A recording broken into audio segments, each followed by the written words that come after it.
اور دروازہ کھلواؤ، گاڑیاں سب کے اندر آئیں گی، وہاں نہیں باہر گاڑیاں. یہ کوئی محرم نہیں ہے کہ گاڑی باہر کھڑی ہوں گی. جو معذور لوگ ہیں وہ اپنی گاڑیوں پہ بیٹھیں گے، گاڑیاں اندر آئیں گی.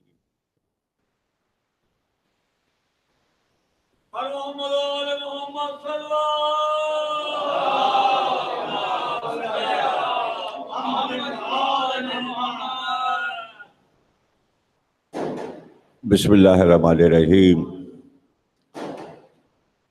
تمام تعریفیں اللہ کے لیے، درود اور سلام محمد اور آل محمد کے لیے. صلوات.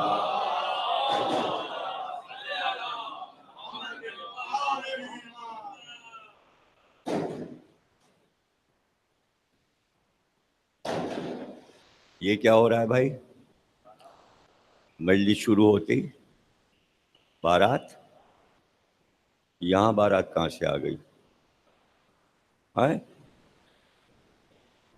جیتے ابھی تو شروع بھی نہیں ہوا، پہلے ہی دن آدھے گھنٹے میں جیت بھی گئے.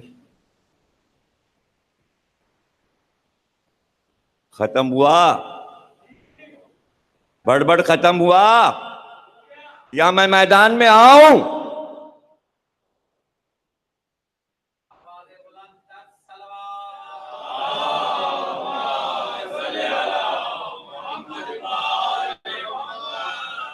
جتنے فیلڈ میں لڑکے ہیں سب آ کے مجلس میں بیٹھیں.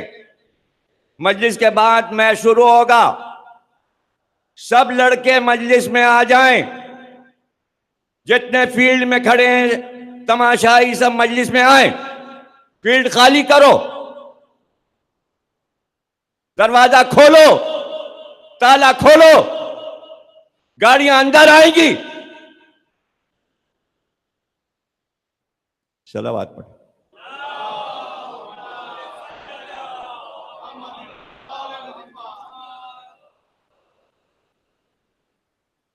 مجالس تفسیر قرآن کی تیسری تقریر آپ حضرات سماعت فرما رہے. میں نے پہلی تقریر سے ہی کلام پاک کے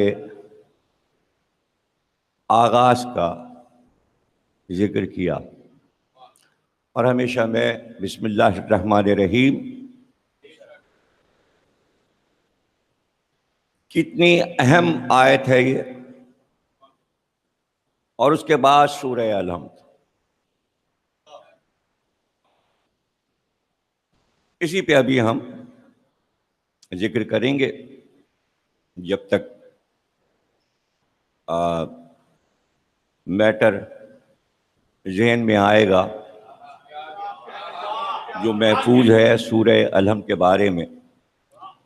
کیونکہ دیکھیے سورہ الحمد کلام پاک کی تفاسیر جنہوں نے لکھی ہیں انہوں نے تو بہرحال تفصیل سے اس سورہ کی تفسیر پہ صفحات خرچ کیے ہیں، مگر بہت سے حضرات ایسے ہیں جیسے آیت اللہ خویہ اللہ مقامہ، آیت اللہ خمینی اللہ مقامہ، مولانا ابوالکلام آزاد اور مولانا مودودی صاحب رحمۃ اللہ علیہ، انہوں نے الگ سے بھی ایک ایک کتاب سورہ الحمد پہ لکھی ہے.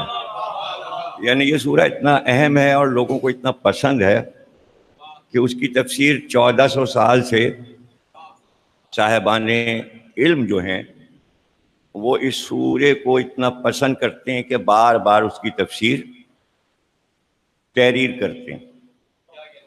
اور اس کی ہے بھی ایسی کہ یہی سورہ ہے کہ جس میں وہ قہار، وہ غضب کرنے والا جو قرآن میں جگہ جگہ غضب کا اعلان کرتا ہے. چونکہ پاکستان بننے کے بعد یہ ملک جس کو ہم نے بنایا تھا بڑی مشکلوں سے بنا، اور وہ سب بھول بھال گئے، نئی نسل کو تو پتہ ہی نہیں کہ ہوا کیا، اور جو موجود تھے وہ مر گئے جنہوں نے مشقتیں سہیں کہ بھائی ایک ملک بن جائے اور ہندوؤں سے الگ ہو جائیں اور ہم آرام سے یہاں اپنا نماز روزہ اور مسجد اور سب کچھ کریں گے.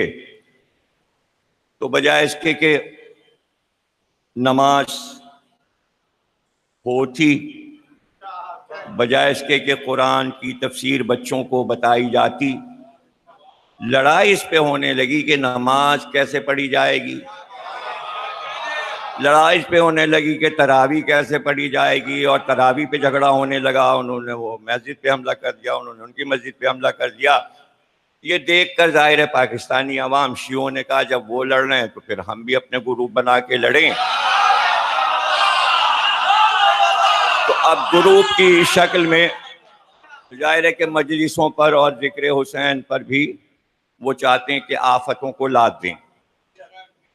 ایک طرف یہ اعلانات ہو رہے ہیں کہ سارے امام باڑوں میں پابندی لگا دو، اور جو مسلسل تقریریں کرتے ہیں اور جنہیں تقریر کرنا آتی ہے ان کو امام باڑے میں نہ آنے دو، اور جنہیں تقریر کرنی نہیں آتی وہ سب امام باڑے کے اندر آ جائیں۔ تو ایک تو یہ پلان چل رہا ہے، دوسرا یہ چل رہا ہے چاروں طرف سے گھیر لو ان کو، میچ رکھا دو، ان کی گاڑیاں نہ آنے دو، ان کے مجمع کو کم کرو، ان کے مجمع کو کاٹو، ان کے مجمع کو بددل کرو۔ اس کے لیے فیس بک استعمال ہو رہا، اور یہ لڑا دو کہ اس امام باڑے کو اس سے، اس امام باڑے کو اس سے لڑائی کرا دو، گروپنگ کر دو، اور اس میں 8-10 گروپ بنا دو۔ ان کے اگر فرقے نہیں بن رہے تو گروپ ہی بنا دو۔ اور ان کی کمزوری یہ ہے کہ یہ فضائل علی پہ جان دیتے ہیں، بس فضائل علی پہ اعتراض کرو یہ چڑھیں گے اور لڑنے لگیں گے۔ صلوات پڑھیے۔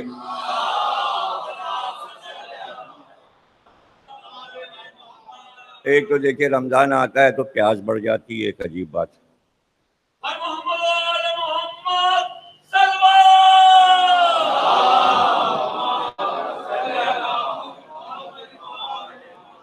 جناب عالیہ بسم اللہ الرحمن الرحیم جو ہے، میں پہلی ہی تقریر میں بتا چکا تھا کہ اس کے اوپر بھی الگ کتابیں لکھی گئی، اور یہ جس طرح اس کے اندر اسم اعظم چھپا ہوا، علماء نے اس بات کو ثابت کیا ہے کہ اسی کے اندر 14 معصوم کے نام بھی ہیں۔ عدد میں بتا چکا پہلے دن کہ جتنے عدد پنجتن کے ہیں اتنے ہی حروف بسم اللہ الرحمن الرحیم میں بھی ہیں، اور اس کا مجموعی عدد بھی 5 بنتا ہے۔ مجموعہ اس کا جو عدد بنتا ہے، ایک الف کھا کر 786 کر دیا، 786 نہیں ہے، یہ 788 ہے۔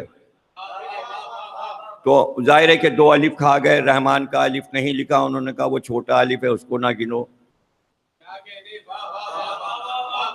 تو اس طرح یہ اپنی اپنی ظاہر ہے کہ علمی بصیرت ہے، ایک دیکھیے لکھے گا تو دوسرا اعتراض کرے گا، یہ سب کتابوں میں ہوتا آیا ہے، کوئی مسئلہ نہیں ہے، اختلاف ہو ہی جاتا ہے۔ اگر امام کہہ رہے ہیں کہ شتر مرغ کا گوشت حرام ہے،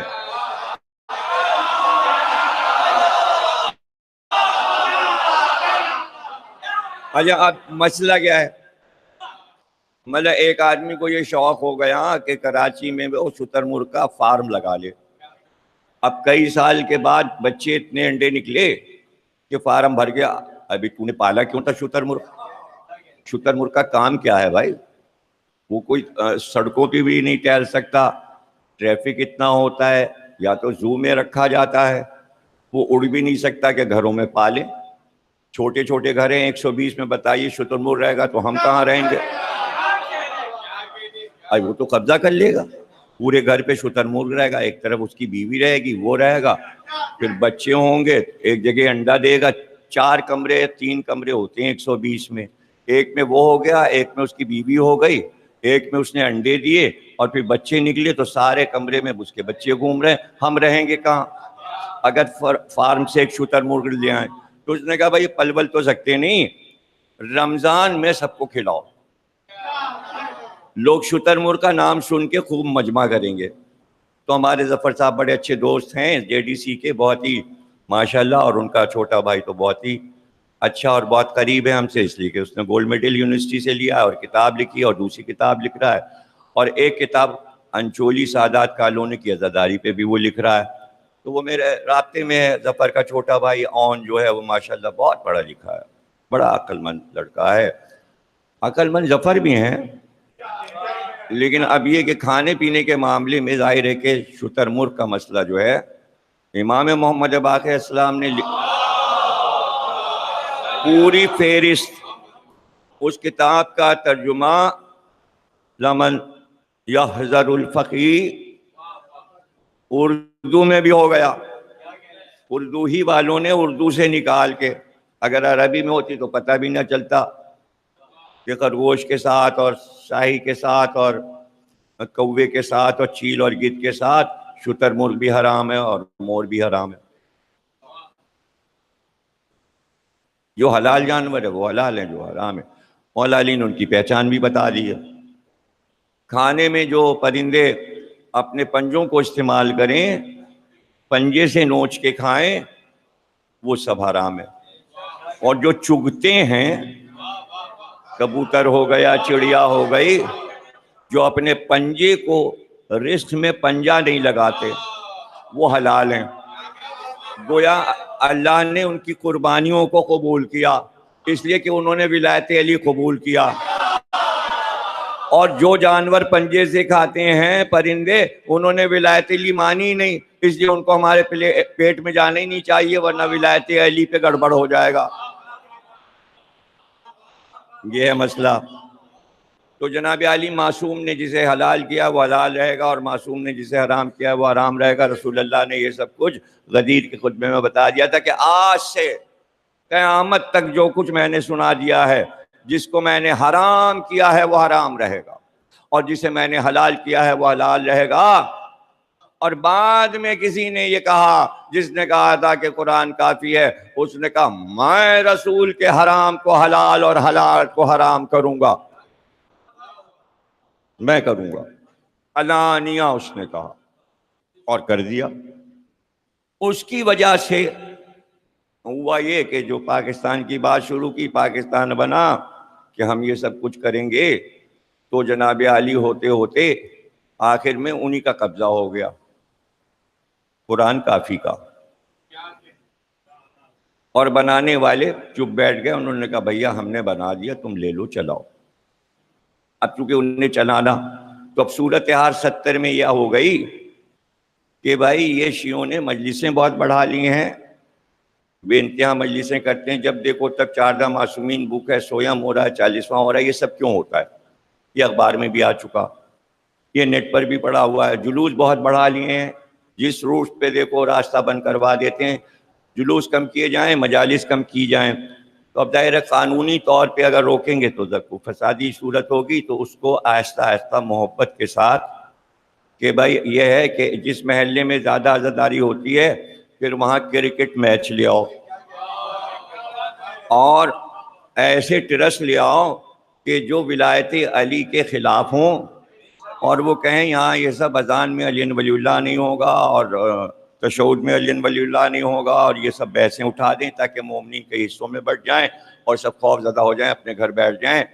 میں بار بار کئی برس سے کہہ رہا ہوں، پھر میری بات کو سن لیں کہ جب یہ طے ہو گیا کہ یہاں جو حاکم کا مذہب ہوگا وہی عوام کا مذہب ہوگا، تو بچوں کو جھگڑوں میں ڈالنے سے ان کی تعلیم میں خلل پڑے گا. اس لیے تمام شیعہ حضرات فارم بھر کے اس میں یہ لکھ دیں ہم سب آپ کے ساتھ اہل سنت ہیں، اور جو جو آپ کرتے ہیں ہم کریں گے.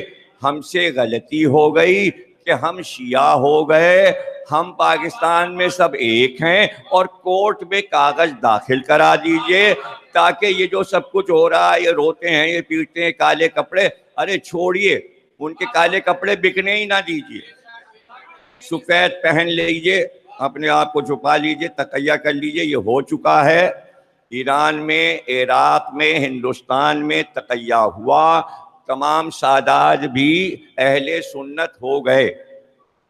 شاہ جہاں کے دور تک رہے، بارہ کے سارے سید جو تھے وہ مغل دور میں اہل سنت تھے، اور ہماری نماز ایک ہی ہوتی تھی جمعے کی، سب ہاتھ باندھ کے نماز پڑھتے تھے،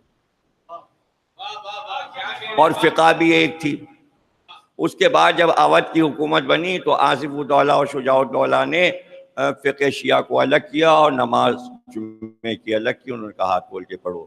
تو 250 سال پہلے ہم سنیوں سے الگ ہوئے، وہ بھی لکھنؤ کی وجہ سے. یہ لکھنؤ نے کیا سب کچھ، ورنہ ہم لوگ سب ایک تھے، اتحاد تھا ہمارا. اب یہ لکھنؤ کو ہم کیا کہیں کہ ہمارا اتحاد ختم کیا اس لکھنؤ میں، ورنہ ہم لوگ ایک تھے. اور یہ بھی معاہدہ ہو گیا تھا کوئی کسی کو برا نہیں کہے گا، یہ بھی معاہدہ، یہ معاہدہ یہاں بھی ہو گیا. تو پھر ایسا ہے کہ یہ جھگڑے وگڑے نہ ہوں ان کو ختم کرنے کے لیے.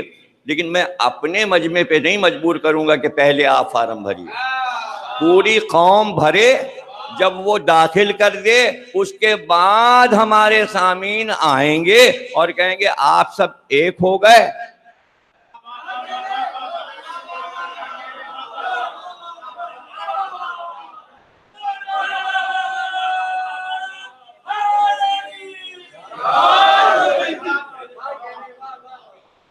تو ہم تو بھائی شروع کا راستہ بتا رہے ہیں. اب مسئلہ یہ ہے کہ پاکستان نے آہستہ آہستہ یہ کیا کہ جو پڑھے لکھے لوگ تھے، I C S, C S S, اس میں یہ ہوتا ہے کہ دنیا کی تمام کتابیں پڑھنی پڑتی ہیں، پھر اس کے پیپر کیے جاتے ہیں. بہت سے لڑکے میرے رابطے میں جو سی ایس ایس کر رہے ہیں پنجاب میں، لاہور میں، اور یہاں بھی ایک لڑکا تیاری کر رہا ہے انچولی میں. تو اس میں میں نے بتا دیا کہ بھائی دیکھو تمہیں فلسفہ یونان، سقراط، ارسطو بھی پڑھنا پڑے گا، پورا شیعہ مذہب پڑھنا پڑے گا، چاروں فقہ پڑھنی پڑیں گی، اہل سنت کا مذہب پڑھنا پڑے گا، حدیث کی کتابیں، تفسیر کی قرآن، اور انگلش ادب سارا لٹریچر پڑھنا پڑے گا، دیکھنا پڑے گا، ان کے ادوار دیکھنے پڑیں گے، ٹینیسن، شیلے، کیٹس، شیکسپیئر سب پڑھنا پڑے گا. اس کے ڈرامے بھی پڑھنے پڑیں گے، اردو ڈرامے بھی پڑھنے پڑیں گے، افسانے بھی پڑھنے پڑیں گے، ناول بھی پڑھنے پڑیں گے. کہیں سے بھی سوال آ سکتا ہے. اس میں سی ایس ایس میں یہ ہوتا ہے کہ انگلش میں سب لکھا جاتا ہے، اردو میں نہیں، اور انگلش میں ہی آپ پڑھیں اردو میں، لیکن پیپر آپ کو انگلش میں کرنا ہے، تب جا کے آپ وہ سی ایس ایس کرنے کے بعد آئی جی، ڈی آئی جی، کمشنر لگ سکتے. اب ظاہر ہے کہ ہمارے بچے وہاں تک نہیں پہنچ پاتے، وہ غنیمت سمجھتے ہیں کہ ٹیکنیکل کر کے انٹر کے بعد کوئی ٹریننگ کی اور اسی ٹریننگ میں بچے چلے گئے. چلیے یہ بھی ایک راستہ ہے، جیسے کہ ہمارے تمام بچوں نے کیا کہ ڈگری لے لی، ماسٹر ڈگری لے لی، یونیورسٹی سے بھی ماسٹر ڈگری کر لی، اور اچھی 12 لاکھ 1.5 لاکھ کی سروس مل جاتی ہے اس ڈگری کے بعد. اور اس میں یہ کہ وارے نیارے ہوتے ہیں، حاکم ہوتے ہیں سی ایس ایس کرنے کے بعد. اب جو ہمارے سی ایس ایس تھے اور آئے تھے انڈیا سے، وہ سب ایک ایک کر کے اللہ کو پیارے ہوئے مرحوم ہو گئے. اور اس کے بعد یہاں 2-4 لوگوں نے کیا سی ایس ایس، تو وہ ذرا سیکریٹری لیول تک پہنچ گئے. بیوروکریسی میں ایک آدھ نام آتے ہیں، جیسے ابھی آپ اخبار میں پڑھ رہے ہوں گے شبر زیدی صاحب کا نام، جنہیں عمران صاحب نے اوپر لا کے اور ان کا نام لیا ہے. ایران سے ملنے کے بعد جب وہ آئے ہیں تو انہوں نے 2 شیعہ حضرات کو اوپر کیا. تو اس طرح 2-4 کو کر دیتے ہیں ہر دور میں، ہر حکومت. لیکن یہ پڑھے لکھوں کو ہٹا کے پھر اس کے بعد پوری قوم کو پاکستانی حکومت نے ایک چیز پہ لگایا، اور اس کا ایسا نشہ پیدا کیا شیعہ سنی بچوں میں، اسے کہتے ہیں کرکٹ. اور انہوں نے بجائے اس کے کہ ادیب، شاعر اور عالم کو ہیرو بناتے، عالموں کو تو گندا کیا گیا یہاں کہ ہر عالم کو بدنام کر دو تاکہ وہ اس قابل ہی نہ رہے کہ بیٹھ کے بات کر سکے. اور جو کرکٹر ہیں ان کے لیے ایئرپورٹ پہ لاکھوں کا مجمع ہو، وہ میچ جیت کے آ رہے ہیں، ٹرافی جیت کے آ رہے ہیں، انہیں ہار پہناؤ، ان کے نعرے لگاؤ. ہیرو اصل جو ہیں وہ کرکٹ والے، اول نمبر انہیں دیا گیا. اور آہستہ آہستہ 70 سال میں یہ تیاری کر لی گئی کہ حکومت کرکٹروں کو دے دیں گے. تو پچھلے سال سے ہی یہ بات طے ہو گئی تھی کہ اب کرکٹر ہی حاکم بنے گا.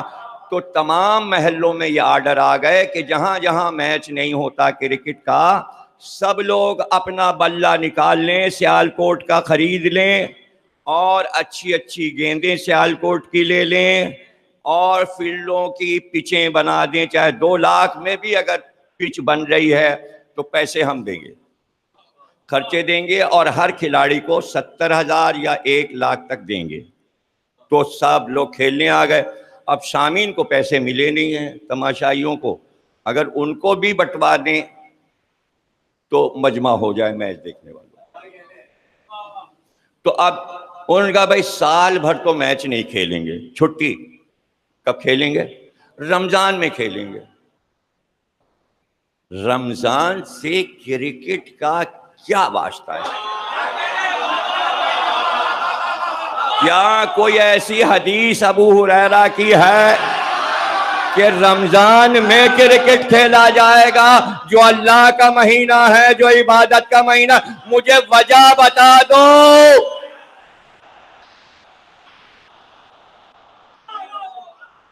مجھے وجہ بتا دو.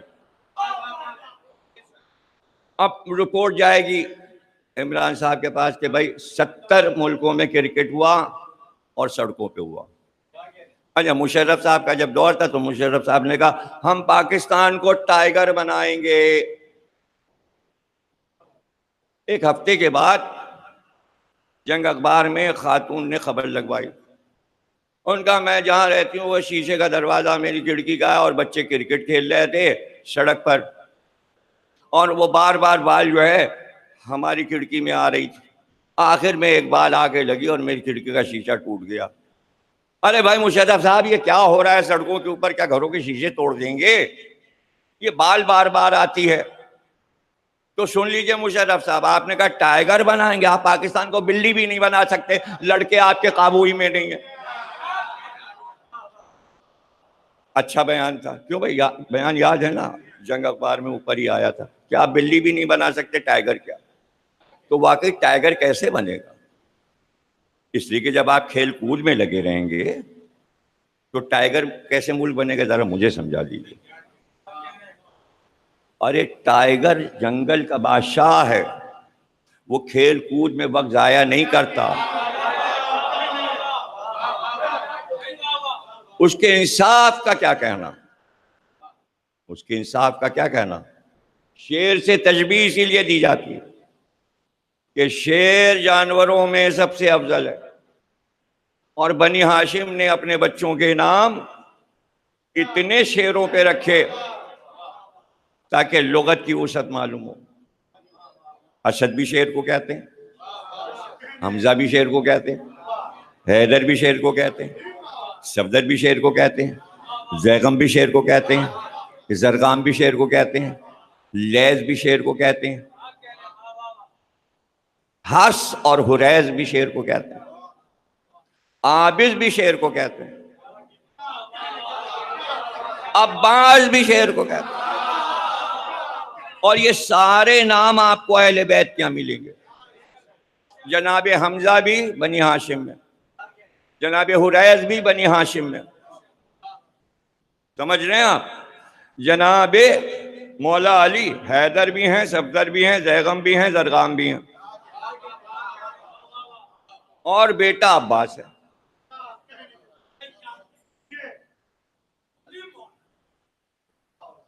تو شیر بنی ہاشم میں پسندیدہ جانور. کیوں؟ اس لیے کہ شیر انصاف پسند ہے, شیر عادل ہے, اس لیے اس کا نام لیا کہ وہ شجاعت ترین ہے. شجاعت کی مثال کے لیے لیا. اب یہ مطلب نہیں کہ آپ ہر جگہ شیر کی تصویر بنا دیجئے. صفات کے طور پہ نام لیا ہے, صورت کی وجہ سے نہیں. صورت کی پوجا ہمیں نہیں کرنی کہ ہم شیر کی تصویر بنا کے نعت علی میں ڈال دیں. نام لیا ہے, قرآن نے بھی نام لیا ہے. قرآن نے فرت من قشورہ, قشورہ بھی شیر کو کہتے ہیں, کہ ہمارا شیر جو ہے اللہ کہہ رہا ہے کہ وہ گدھوں کو جنگل سے بھگا دیتا ہے اور گدھے جنگل میں بھاگتے رہتے ہیں. یہ آیت قرآن آگے بڑھتا جاتا ہے. شیر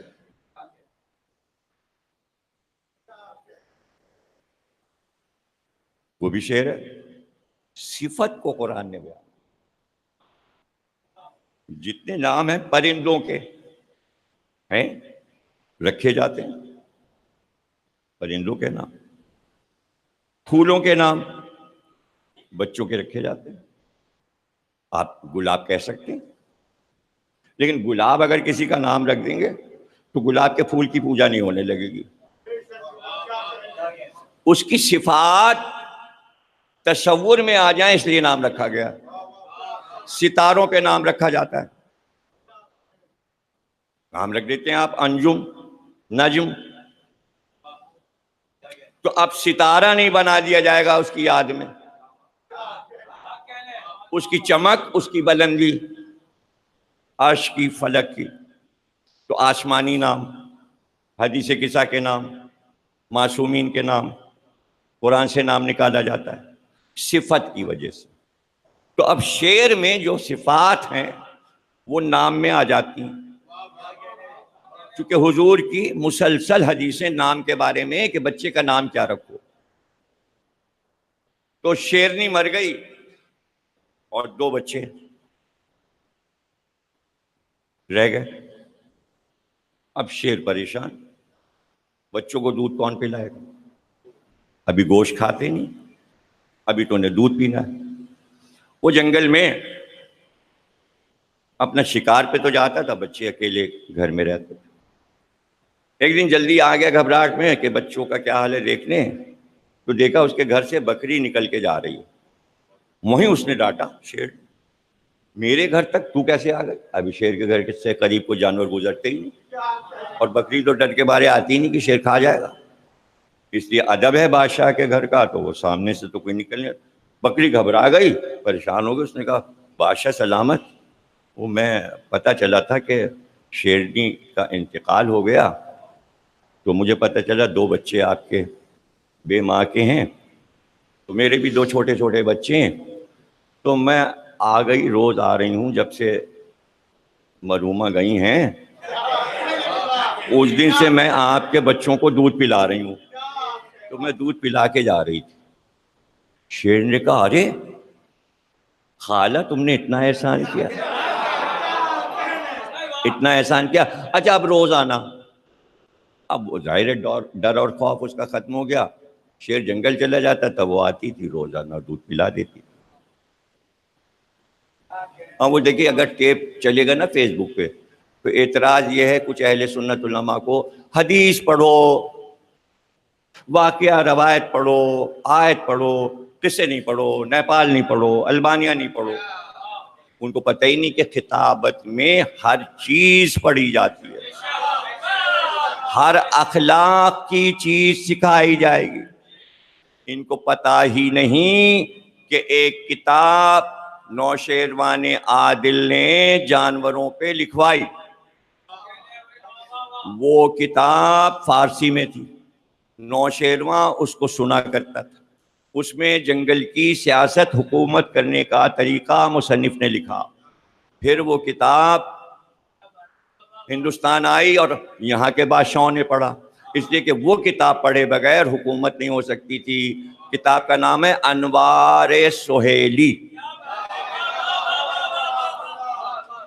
انوار سہیلی، سہیل ستارے کیا نور، انوار. اور وہ ہے جنگل کو سیاست اور حکومت کا طریقہ بتایا گیا. اس کتاب کا ترجمہ جوش ملیح آبادی کے دادا فقیر محمد گویا نے اردو میں کیا، اور بادشاہوں نے اردو میں کروایا تاکہ سب پڑھیں. پاکستان بنا تو فیروز چند نے اس ضخیم کتاب کو جو ہزاروں صفحوں میں تھی، اس کو 100 صفحے میں نادم سیتا پوری صاحب مرحوم سے کروایا. حالانکہ وہ 80 سال کی عمر میں اس وقت تھے جب انہوں نے اس کتاب کی تلخیص کی. بہت مشکل کام تھا. اور وہ پرانی فارسی نوشیروان عادل والی اور وہ اردو والی فقیر محمد گویا والی اور فیروز چند والی، وہ سب ہمارے کتب خانے میں. اور اس کو نظم بھی کیا گیا، اور 2 جلدوں میں دمیری نے کتاب لکھی ہے جانور، 2 جلدوں میں ضخیم، عربی میں تھی، دیوبند کے مدرسے نے اسے اردو میں ترجمہ کیا، وہ بھی میرے پاس ہے. اس کے بعد ایران کے آیت اللہ نے جانوروں پر مجلسیں پڑھیں 2 جلدوں میں، اس کا نام ہے انسان اور حیوان. جب یہ ساری کتابیں میں پڑھ چکا تو میں نے بھی جامع سبتین میں ایک اشراط علم کا انسان اور حیوان پہ پڑھا اور ایک ایک جانور پہ ایک تقریر کی، اس لیے کہ معصومین کے پاس جانور بھی آئے ہیں، وہ صرف انسانوں کے امام نہیں بلکہ وہ کائنات کے امام ہیں، تو جانور بھی ان کے تابع ہیں، نبی کے تابع جانور بھی ہوتے ہیں۔ انسان کے تابع جانور ہے، جبھی تو وہ گھوڑا پال لیتا ہے، کبھی تو جانور اس کے گھر میں پلتے ہیں، پرندے آ جاتے ہیں، مطیع ہو جاتے ہیں انسانوں کے، آپ جانور بھی پالتے ہیں، پرندے بھی پالتے ہیں۔ تو وہ آنے لگی، جب دودھ پی کے بچے موٹے تازے ہو گئے اور دوڑنے بھاگنے لگے، ان کا بھائی یہ تو ماشاءاللہ پل گئے، اب گوشت کھانے قابل ہو گئے۔ اس نے کہا اب یہ بتائیے آپ نے وہاں بچوں کو دودھ پلایا، اس احسان کا بدلہ میں کیا دوں؟ بکری نے کہا کہ بادشاہ سلامت، ایک ہی تمنا رہ گئی زندگی میں جو نہ کر سکی، اگر آپ یہ کام میرا کروا دیں۔ حضرت نے کہا بولو، تم نے ہمارے اوپر احسان کیا، ہمارے بچوں کو دودھ پلایا، زندگی دی بچوں کو، تم بولو۔ کہا میں چرتی تو رہتی ہوں جھاڑیوں میں اور گھاس واس میں، لیکن یہ اونچے درخت جو ہیں کئی فٹ کے، اس کے اوپر روزانہ نئی نئی کوپلیں دھانی رنگ کی، ہرے رنگ کی، نرم نرم نکلتی ہیں اوپر کی طرف، اس کو دیکھ کے حسرت سے میں سوچتی، کہا یہ کوپلیں کھاتی میں نرم نرم، وہاں میں پہنچ نہیں سکتی۔ شیر نے کہا یہ کیا مشکل ہے، بس اتنا چاہتی ہو دودھ پلانے کا شیلا کہاں، آؤ چلو میرے ساتھ۔ شیر لے کے گیا، ہاتھی کو بلایا اور کہا کہ بھئی ہم تمہیں حکم دیتے ہیں جنگل کے بادشاہ کی حیثیت سے کہ روزانہ یہ آئیں گی خالہ اور تمہاری پیٹھ پہ سوار ہوں گی اور اس پر چڑھ کے یہ کوپلیں کھائیں گی۔ تو وہ ہاتھی کہنے لگا ٹھیک ہے، روزانہ ہاتھی بیٹھ جاتا تھا، بکری جاتی تھی اس کی پیٹھ پہ بیٹھ جاتی تھی، ہاتھی اپنا کھاتا رہتا تھا، ڈالیں توڑ کے اپنا کام کرتا تھا، بکری کوپلیں کھاتی رہتی تھی، پیٹھ پہ چڑھی ہوئی ہے۔ ادھر سے جناب ایک ہنس جو تھا وہ اڑا اور ایک دن اس نے ملاقات کی، کہا یہ بتاؤ یہ ہاتھی تمہارے تابع کیسے ہو گیا کہ اپنی پیٹھ پہ بٹھا کے تمہیں کوپلیں کھلاتا ہے؟ تو اس نے پورا قصہ سنایا، میں نے شیر کے بچوں کو دودھ پلایا، اس کے احسان کے بدلے میں مجھے یہ ملا اور یہ ہوا، تو یہ واقعہ ہوا، تو میں نے ان سے کہا کہ میں یہ کروں گی، تو انہوں نے ہاتھی کو حکم دیا، اب ہاتھی روز اپنے، تو یہ احسان کا بدلہ ہے۔ تو اس نے کہا کہ اچھا، ہنس نے کہا کہ پھر ہم بھی کسی پہ احسان کریں گے تاکہ اس طرح کا کوئی کارنامہ ہمارے سامنے آئے۔ سوچتا رہا بیٹھا ہوا، ایک دن درخت پہ بیٹھا تھا کہ کوئی ایسا موقع ملے کہ میں کسی پر احسان کروں، میں کسی، اب حضرت علی کا ایک قول میں پڑھنے جا رہا ہوں، یہ نہیں سمجھیے گا آپ کہ قصہ میں نے بیکار پڑھا ہے، اب قول میں پڑھوں گا حضرت علی کا۔ تو جناب علی وہ سوچتا رہا، ایک دن اس نے دیکھا کہ ایک چوہا درخت پہ چڑھ رہا تھا، وہاں سے لد سے دریا میں گرا، اور چوہے کو تیرنا نہیں آتا، وہ پانی میں ڈوبنے لگا، ہنس وہاں سے اڑا اور اس نے اپنے پنجوں میں لے کے چوہے کو اٹھا لیا، اٹھا کے اڑا اور اپنے پنجوں میں دبا لیا کہ گیلا ہے، سردی لگے گی۔ اب ظاہر ہے کہ وہ ہنس نے اڑنا شروع کیا تو چوہا خشک ہونے لگا، جب پانی خشک ہوا تو اس نے اپنے عادت کے مطابق ہنس کے پر کاٹنے شروع کیے۔ اب اسے تو کاٹنے کی کوئی چیز ملنی چاہیے، سیر تو کر رہا اڑ رہا ہے لیکن وہ پر کاٹے چل جائے، یہاں تک کہ سارے پر اس نے دونوں طرف کے کاٹ دیے۔ جب پر کٹ گئے تو ہنس جو تھا لد سے گر پڑا زمین پہ اور یوں گر گیا اور چوہا بھاگ گیا۔ بکری آئی، اس نے کہا آج تم پیڑ پہ نہیں گئے، پرواز نہیں کی، تم کیسے پڑے ہو مردہ کی طرح؟ کہا اڑ ہی نہیں سکتا، دونوں پر ہی میرے کٹ گئے۔ کہا کیا ہوا؟ تو قصہ سنایا۔ بکری نے کہا ارے میں نے کب کہا تھا تم سے، احسان کرنے کو کہا تھا، لیکن احسان کم ظرفوں پہ نہیں کیا جاتا۔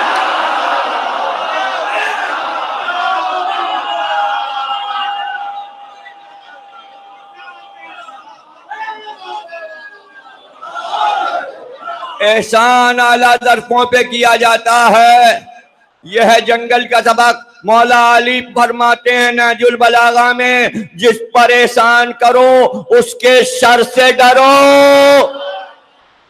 ارے سن لو، 60 سال سے جو احسان میں نے جن پر کیے انہی کا شر میرے سامنے آ رہا ہے۔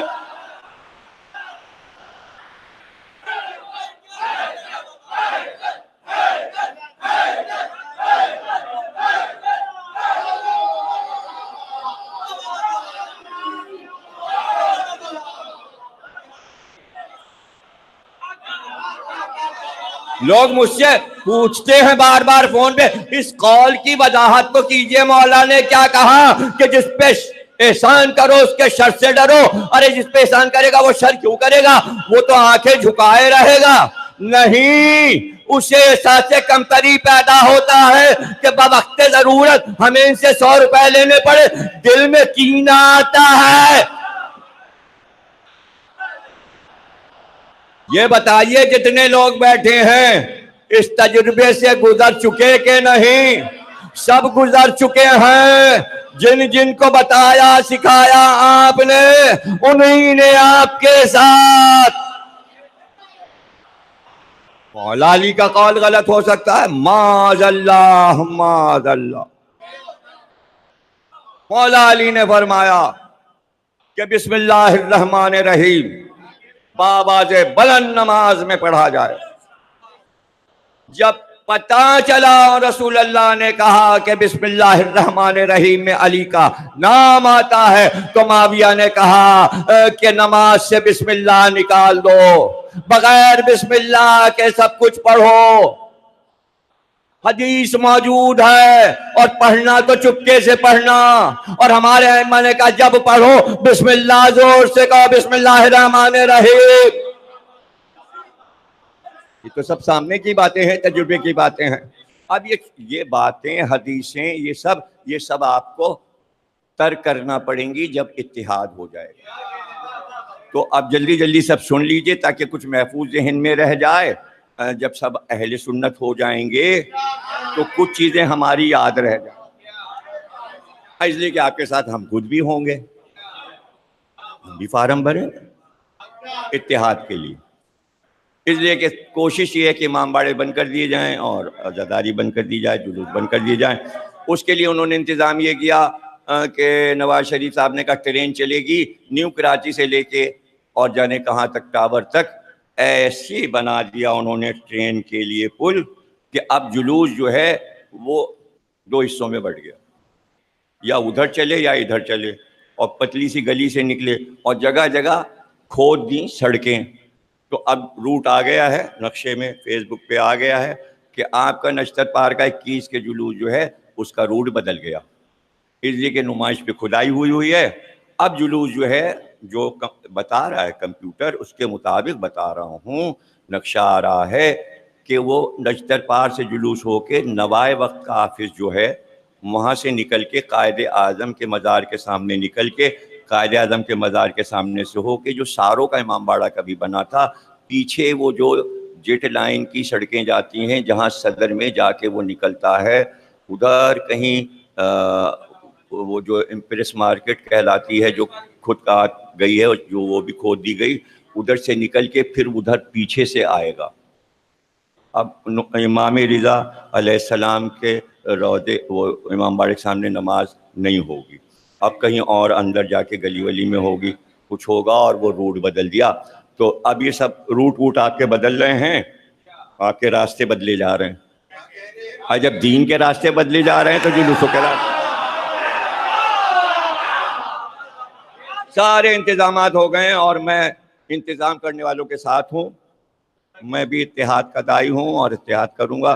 میں لڑوں جھگڑوں گا نہیں بھائی، مجھے جو کرنا تھا میں نے اپنا 50 سال میں سارا کام کر لیا، کتابیں لکھ دی، جو لکھنا تھا لکھ دیا ہے، میرا عقیدہ اس میں لکھا ہوا ہے، اور وہ ہم لکھ کے جا رہے ہیں۔ اب اس کے بعد جو پاکستان میں ہونے جا رہا ہے، آگے جو ہوگا 8 سال میں، 10 سال میں، 20 سال میں، وہ سب ہمیں پتہ ہے کہ کیا ہونے والا ہے، پورا پلان موجود ہے، ہمارے ذہن میں بھی موجود ہے، نقشہ سارا موجود ہے۔ آپ لوگوں کو یہ باؤنڈری وال اس طرح کے، دیکھیں خواتین کا شامیانہ وہاں میدان میں لگتا تھا، انہوں نے کہا اندر جائیے ہم کرکٹ کھیلیں گے، تو خواتین کو یہاں اندر کر دیا، وہاں سے شامیانہ ہٹا لیا ہے۔ اب اللہ مالک ہے، دیکھیے 19، 20، 21، 15، 16 امام حسن کی جشن ہوتا ہے، 14، 15، 16 3 دن تک، اور 18، 19، 20، 21 حضرت علی شہادت کی مجلسیں، پھر شب قدر کی بھی باہر ہوتی ہے، اس لیے کہ عورتوں کے اعمال یہاں ہوتے ہیں۔ اب ادھر کیسے ہم کریں گے باہر؟ شبوں میں یہاں پر کرکٹ ہوگا، 19، 20 کے دن یہاں کرکٹ ہوگا، اور مجلس بھی اسی میدان میں ہوگی۔ یہ ہے انچولی کا عالم۔ آپ دیکھ رہے ہیں کہ کیا ہو رہا ہے. بہرحال آپ بھی مظلوم، میں بھی مظلوم. میں بھی دیکھ سکتا ہوں، آپ بھی دیکھ سکتے ہیں. نہ ہم کچھ کر سکتے ہیں، نہ آپ کچھ کر سکتے ہیں. ہمیں معلوم ہے پورا امن ماتمی اور عزادار کچھ کر ہی نہیں سکتے. بس اللہ کی طرف سے فیصلے کا انتظار کرتے رہے. ہم 1400 برس سے ہم تو مباہلے کی طرح ہیں کہ آیت آ جاتی ہے اور اللہ کہتا ہے بھئی فیصلہ ہم سچے جھوٹوں کا کر دیں گے. تو ہم ابھی تک مباہلے میں بیٹھے ہیں. ہم مباہلے میں بیٹھے ہیں چپ چاپ. اب مقابل بھی چپ ہی بیٹھا رہے، جھگڑا نہ کرے. فیصلہ آسمان سے آئے گا. اس نے امام صادق علیہ السلام سے آ کے کہا مولا ہے تو میرا دوست، میں کہتا ہوں علی کی شان میں یہ آیت آئی، کہتا غلط ہے ہی نہیں. کچھ حوالہ دے دیتا کہ یہ لکھا ہوا. میں ایک اور آیت پڑھتا ہوں، نہیں یہ بھی نہیں. میں علی کا معجزہ سنا، کہتے یہ بالکل نہیں، غلط ہے. میں کوئی واقعہ سناتا ہوں، حدیث سناتا ہوں، کہتا غلط ہے. کسی چیز کو مولا قبول ہی نہیں کرتا مولا کی شان میں، اور دوست بنا ہوا ہے. امام نے کہا اچھا اب دیکھو ایسا کرنا، اب اس سے تم بحث نہیں کرنا، بحث ہو چکی، بحث نہیں. اب یہ کرنا کہ اس کو لے کے ایک دن باتوں باتوں میں لگا کے کسی میدان میں جانا کہ جہاں پر بلند کوئی پہاڑی مقام ہو، ٹیلا بنا ہو، اس کے اوپر اس کو باتیں کرتے ہوئے چڑھ جانا کہ اور ذرا اس پہ سیر کریں. جب اوپر پہنچ جانا تو اس کا ہاتھ جو ہے خوب مضبوط ایسے پکڑنا کہ وہ چھڑا کے بھاگنے نہ پائے. روز زور سے پکڑے رہنا. اور اس کے بعد ہاتھ پکڑ کے پھر یہ کہنا کہ جتنے فضائل ہم نے علی کے سنائے ہیں قرآن اور حدیث سے، اور جتنے واقعات سنائے ہیں، اگر وہ سب غلط ہیں تو آسمان سے مجھ پر آگ گرے، اور اگر تو جھوٹا ہے اور ولایت علی کا انکار تو تجھ پہ آگ گرے، بھاگ نہیں. اب وہ بھاگنے کی کوشش کرے گا، ہاتھ چھڑا کے. تم بھاگنے نہیں دینا، آسمان سے فیصلہ آئے گا. ہم تو امام صادق کی ایسی بات پہ بیٹھے ہیں کہ جو سچے ہیں وہ بھی کھل جائے گا، جو جھوٹے ہیں وہ بھی.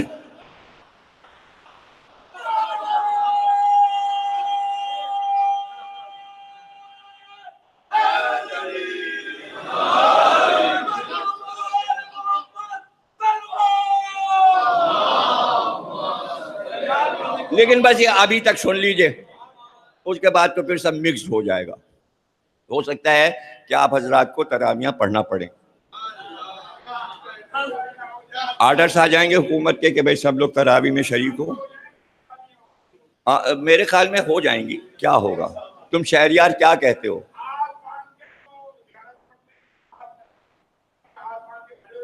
ہاں اچھا وہی تو میں کہہ رہا ہوں، کچھ شروع ہو گیا ہے، اتحاد شروع ہو گیا ہے. میں اتحاد کے خلاف نہیں ہوں، جو کر رہے ہیں بھائی کریں. ہاں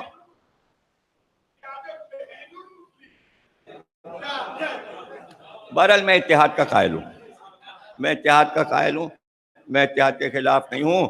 اب یہ تو دیکھیں شہریار صاحب، یہ ان مومنوں کا ماتمیوں کا فیصلہ سننے کے لیے میں بیٹھا ہوں.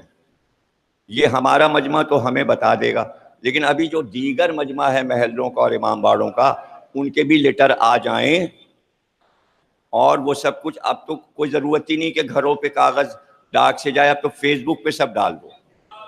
اگر وہ اعلان کر دیں گے، پنجاب سندھ سب اعلان کر دیں کہ اہل سنت میں ضم ہو جائیے، تو کراچی کے لوگ بھی ہو جائیں گے، کوئی جھگڑا نہیں کریں گے.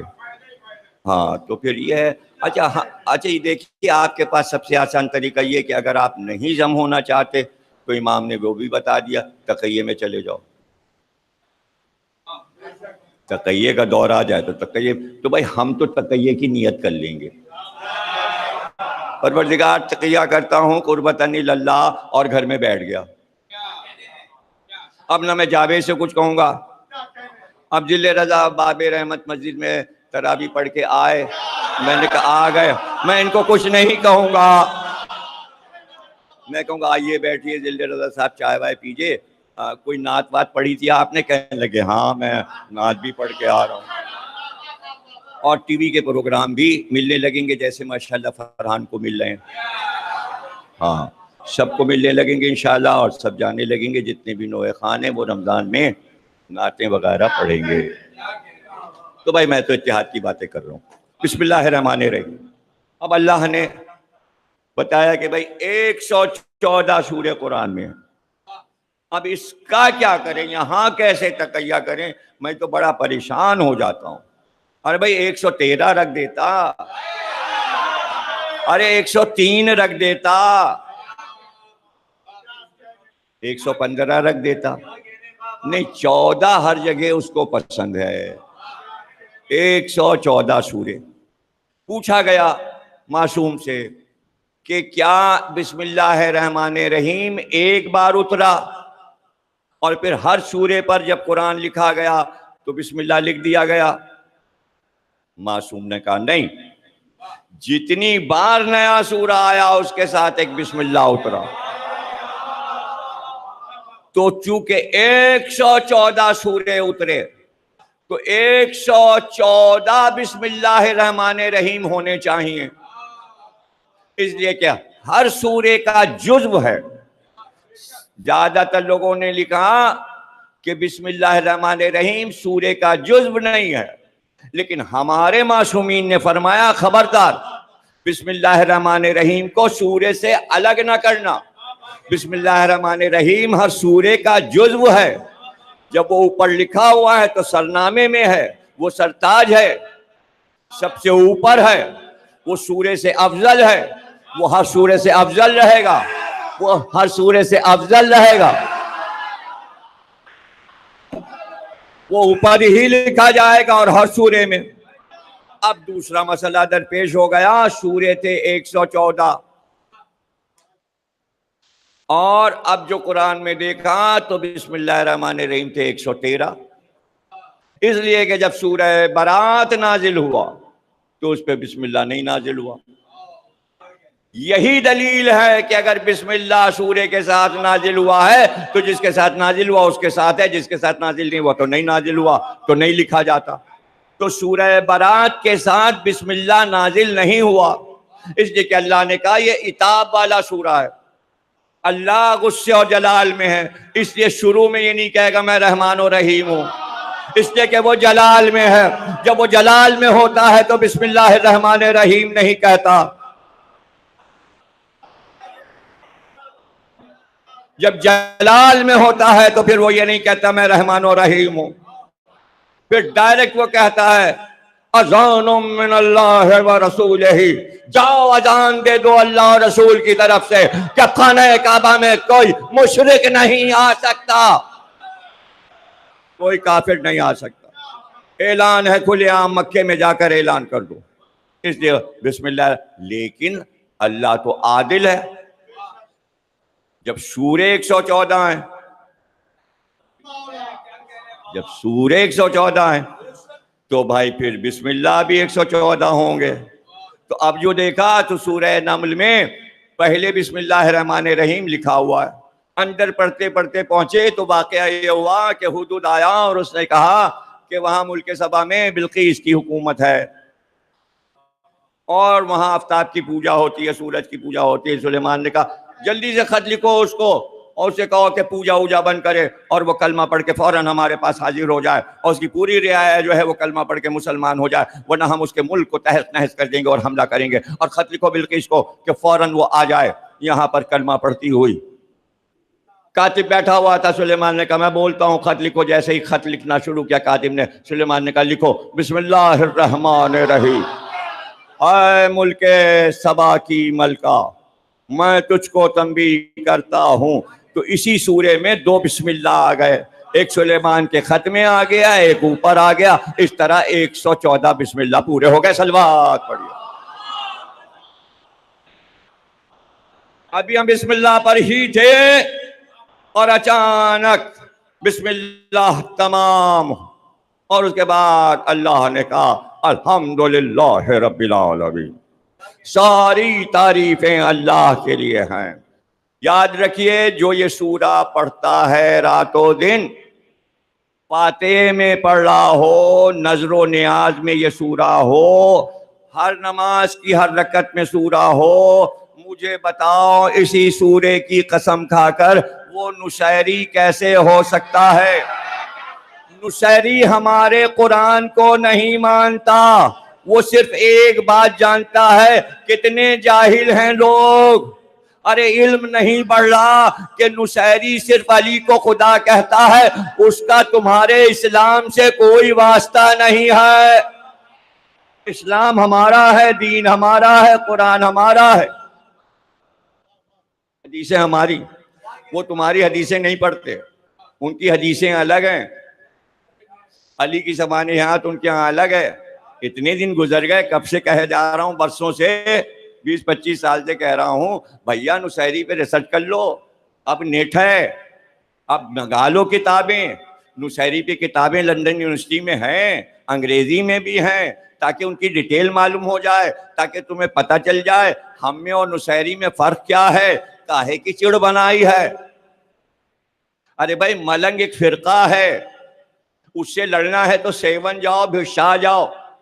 اس میں سے ایک گروپ کو تصدق صاحب نے اپنے گھر بلا لیا تھا جشن میں، اس فرقے کے لوگوں کو، قوالوں کا ایک فرقہ ہے، شیعوں سے واسطہ نہیں ہے ان کا، وہ من کنتو مولا پڑھتے تھے، پڑھتے رہیں گے، چاہے وہ قتل ہو جائیں، وہ قتل ہو گئے اسی بات پر کہ ہم علی ولی اللہ نہیں چھوڑیں گے، ساری مثالیں موجود ہیں، ان کا شیعوں سے تعلق نہیں ہے۔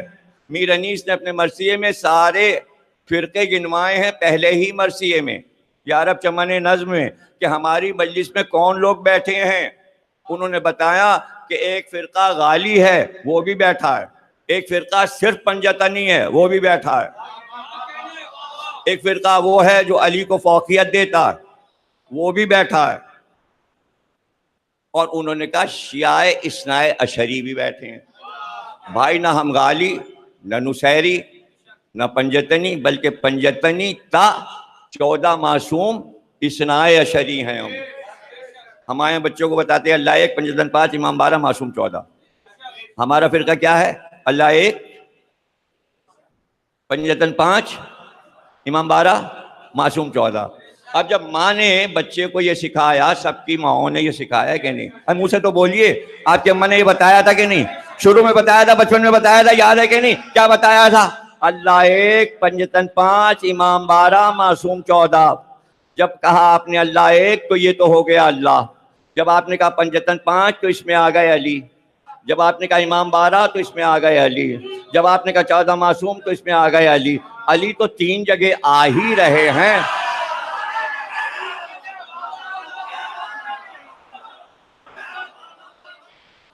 تو یہ جگہ رہنے دیجئے، یہ تو ہے ہی، ہم لوگوں کی اماں نے بتایا ہے، ہم یہ جگہ نہیں بدلیں گے، چونکہ اماں نے بتایا ہے کہ اللہ یہاں ہوتا ہے تو ہم یہاں اللہ ہی کو رکھیں گے۔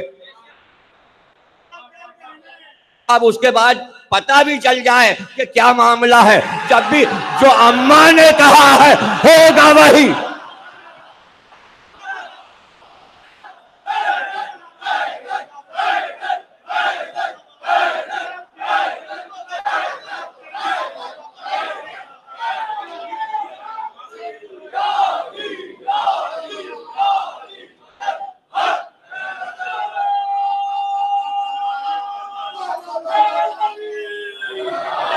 دیکھیے جہاد ہو گیا، عالم اسلام بھی کہہ رہا ہے جو اماں نے کہا ہے وہ ٹھیک ہے، ہم بھی یہ کہہ رہے ہیں جو اماں نے کہا ہے وہ ٹھیک ہے۔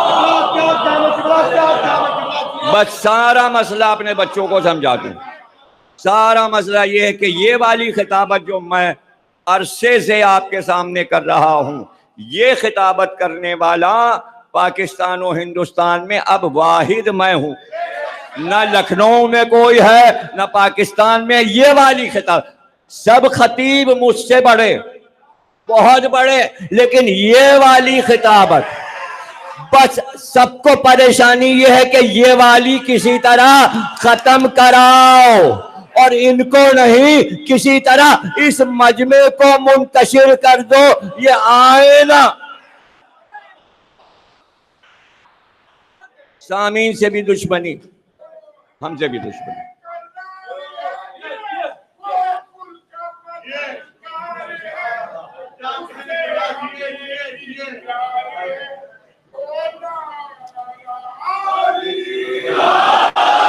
اللہ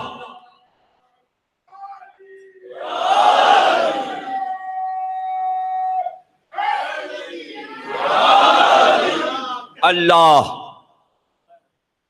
اللہ، بار بار کہہ رہا ہوں کہ کیوں خطبہ اردو میں رکھا؟ اسی لیے رکھا کہ اردو میں یاد رہے کہ کیا کہہ رہے ہیں 60 برس سے۔ 60,000 تقریریں تو ہو چکی ہوں گی، لسٹ بنی تو موجود ہے۔ میں نے یہ کیا کہ جو مجلس ہوئی اس کا پرچہ میں نے رکھ کے البم میں لگا دیا، جو اشتہار آیا کہ البم پر، اتنے البم ہیں اشتہاروں کے، اخبارات کے، اور مجلس کے پرچوں کے 40 البم ہیں، اتنے اونچے، الماریاں بھری ہوئی ہیں۔ کیوں رکھا؟ اس لیے کہ مجھے پتا چلا تھا کہ جب لکھنؤ میں کوئی مجلس ہوتی تھی تو اس کا پرچہ ناصر الملت کتب خانے میں رکھواتے تھے، تو وہاں ہر مجلس کی تاریخ مل جاتی ہے، کس عالم نے کس تاریخ پہ پڑھا تھا۔ تو میں نے اپنا البم بنایا تاکہ میں الٹ کے دیکھوں کہ کس کی مجلس کب کس سن میں کس تاریخ پہ پڑھی، چھپی ہوئی موجود ہو، کوئی مکرے نہ۔ تو اب اس وقت سے پڑھ رہا ہوں کہ جب امام باڑے نہیں بنے تھے، پلاٹ لے لیے گئے تھے، میدان تھے، شامیانہ لگا کے مجلس ہوتی تھی۔ یہ جو جاوید مرزا صاحب کے یہاں کا امام باڑا ہے، اس میں پڑھا میں نے بات، پہلے وہ میدان تھا۔ وہ جو کینیڈا چلے گئے تمہارے عزاداریہ کے صاحب بیاس شفق، یونیورسٹی میں پڑھتے تھے BA میں اس زمانے میں، اس کے بعد انہوں نے PhD کیا، تو ان کا جو یوم ازا ہوتا تھا وہ دن میں ہوتا تھا، اتوار کے دن، تو اس میں 3 ذاکر پڑھتے تھے، مولانا اسماعیل دیوبندی صاحب اور فاتح ٹیکسلا بشیر صاحب۔ اب اتنے جونیئر کے ساتھ ایک میرا بھی نام ہوتا تھا۔ بابا یہ بچے مجھ سے اب مقابلہ کر رہے ہیں، میں کیا کروں؟ میں کہاں بشیر صاحب کے ساتھ پڑھا ہے، رشید ترابی کے ساتھ پڑھا ہے، ذوالفقار علی شاہ کے ساتھ پڑھا، اب کہاں یہ اتنے بچے جو ہمارے سامنے پیدا ہوئے، یعنی جب کہ 1980 میں ہم یہاں مختار نامہ پڑھ رہے تھے، ایک بچہ پیدا ہو رہا ہے، اب وہ 30 سال کا ہے، 32 سال کا ہے، اور وہ آ کے کہہ رہا ہے ضمیر اختر۔ کیا کروں، کیسا زمانہ آ گیا؟ سینئر جونیئر کسی چیز کا احترام سب ختم ہو کے رہے۔ اچھا چلیے، خوش رہیے اسی بھی عالم، میں تو سب کی ہی تعریف کرتا ہوں، نہ کیجیے آپ، نہ دیجیے آپ۔ تو اب پرچے رکھے ہوئے ہیں، اس میں آپ آ کے دیکھ لیجیے کون سا کیا۔ ابھی میرے پاس امریکہ سے ابھی ایک میسج آیا، یہ برمودا پہ آپ نے تقریر کتنے برس پہلے کی تھی، ایک بحث ہو گئی ہے۔ میں نے کہا 40 سال پہلے برمودا کی تقریر، 40 سال پہلے، اس کے بعد دوبارہ کی، اس کو بھی 20 سال ہو گئے رضویہ میں، ظہور امام مہدی میں دوبارہ کی، اور یہاں جب تفسیر شروع ہوئی تو 3 سال مسلسل اسی تفسیر میں برمودا امام پہ جب تقریریں ہوئیں تو برمودا ٹرینگل پہ تقریریں ہوئیں۔ بہت سے موضوع میرے اپنے دیے ہوئے ہیں، اب سب کے بن گئے۔ کوئی یہاں نہیں جانتا تھا جعفر جین کون ہے، چونکہ ہم لکھنؤ سے آئے تھے تو ہم وہاں سے میٹر لے کے آئے تھے۔ پاکستان کا میٹر الگ تھا، لکھنؤ کا الگ تھا۔ میں نے بچپن میں وہاں جو سیکھا تھا وہ یہاں لے کے آیا، پھر اپنے مطالعے سے جو نیا پڑھا تو وہ میں نے پیش کیا۔ تو اب سب یہ کہتے ہیں جعفر جین، تو ہم بھی جانتے تھے۔ اچھا وہ اتنے آگے بڑھ گئے، ان کا تو انتقال ہو گیا۔ ارے بھائی پڑھ میں رہا ہوں، موضوع میرا، آپ نے ان کا انتقال کرا دیا۔ انہوں نے تو وعدہ کیا تھا امام حسین سے کہ جب تک زندہ رہوں گا عزاداری کروں گا۔ امام حسین نے کہا تھا تم امام مہدی کے ظہور تک عزاداری، انہوں نے انتقال کرا دیا۔ ابھی کس نے نماز جنازہ پڑھی؟ کب ان کے جنازے میں یہ مولانا گئے جو انتقال کی خبر دے؟ ہمارے پاس انتقال کی خبر نہیں آئی، جعفر جین زندہ ہیں،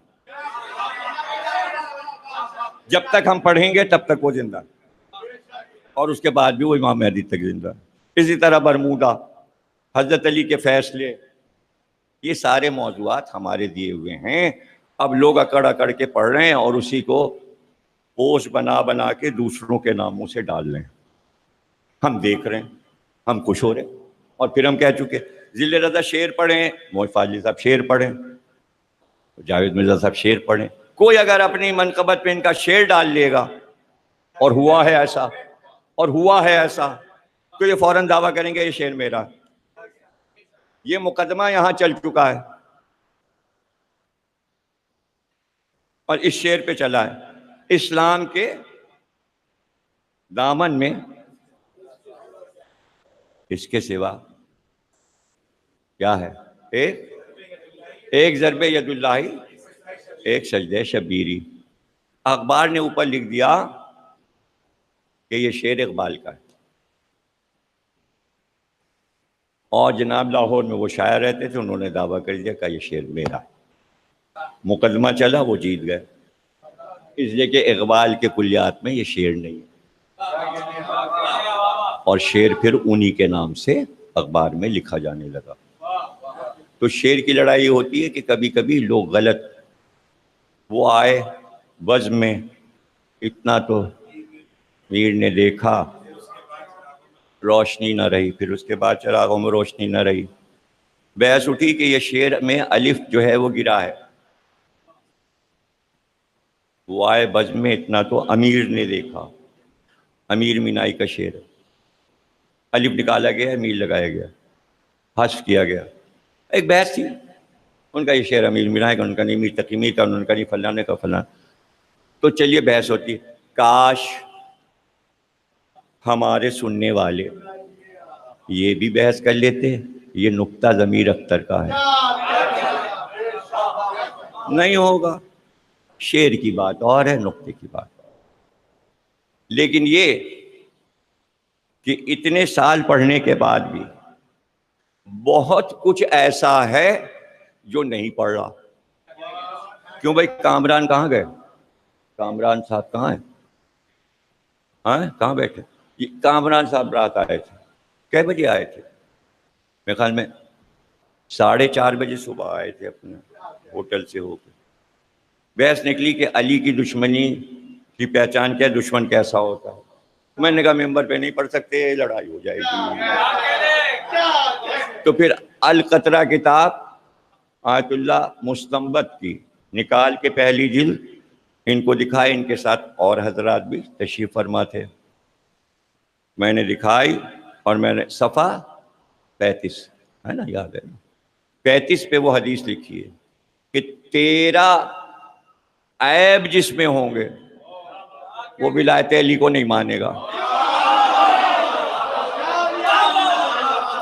وہ علی کا دشمن ہوگا اور علی کی برائی کرے گا. اب بھائی حدیث اس میں لکھی ہے، کتاب بازار میں ہے، اس میں جا کے دیکھ لیجئے، ہم ممبر پہ نہیں پڑھ سکتے. تو اس طرح ہزاروں چیزیں ایسی ہیں جو ہم مجلس میں نہیں پڑھ سکتے. اس لیے کتاب ضرور پڑھا کیجئے اور پڑھ کے اپنے دل میں رکھیے. بس یہ تک اس میں لکھا ہے کون کون سی زمینیں علی کی دشمن ہیں، کن کن زمینوں نے ولایت علی قبول نہیں کی، کن جانوروں اور پرندوں نے نہیں قبول کیا. ہر مخلوق میں 2 حصے ہیں، ایک نے قبول کیا، ایک نے نہیں قبول کیا. زمین کے لیے پوچھا گیا کہ جس زمین نے ولایت علی قبول کیا اسے زرخیز بنا دیا، جس نے ولایت علی قبول نہیں کیا اسے پتھریلی بنا دیا، بنجر بنا دیا، اس میں دانہ نہیں اگ سکتا. حدیث معصوم. تو یہ تمام چیزیں جو ہیں فضائل علی تھوڑے سے نہیں ہیں کہ ختم ہو گئے ہوں، ختم نہیں ہوتے. کیوں نہیں ہوتے؟ وجہ سن لیجئے. اللہ نے کہا کہ ساری تعریف ہماری ہے، الحمدللہ رب العالمین. ساری تعریف ہماری ہے، ہر چیز کے خالق ہم، بنانے والے ہم، پوری دنیا ہماری، ساری مخلوق ہماری. اس کا تمہیں اندازہ نہیں ہے کہ کتنا کیا ہے، اور جتنا بھی ہے اس میں بہت کروڑوں قابل